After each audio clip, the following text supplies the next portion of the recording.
नमस्कार, मी Uday Dinkar Mane, Maratha salon and hair patch studio. तसेच आमची दुसरी ब्रांच माने सलोन म्हणून प्रभात वेवीला आहे. लोकांना बरेच प्रश्न असतात की फुल बेस पॅच काय आणि फ्रंटलेस काय आहे. तर ह्यातला मी तुम्हाला आता डिफरन्स दाखवणार आहे.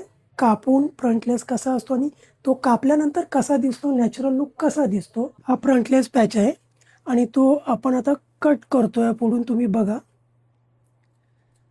तेच महत्त्वाचं असं, ती लाईन प्रॉपर कट झाली पाहिजे, नाहीतर तो पॅच वेस्ट होतो. नाहीतर ते तुम्हाला नॅचरल लुक पण दिसणार नाही.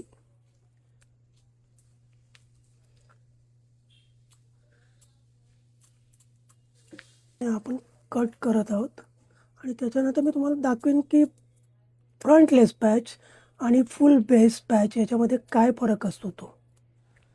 अशा प्रकारे हा बघा कट करून झाला, तुम्ही बघाल दिसतोय व्यवस्थित. हे बघा, दिसते फ्रंटला एकदम स्किन बेस.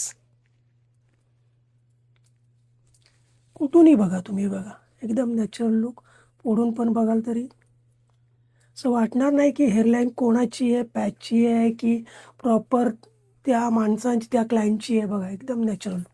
याला म्हणतात फ्रंटलेस पॅच. आणि फुल बेस लावाल तर तो फुल बेसची पुढे लाईन दिसते, ती ह्याच्यात दिसत नाही. हाच हा फरक आहे फ्रंटलेस आणि फुल बेसमध्ये. Thank you so much.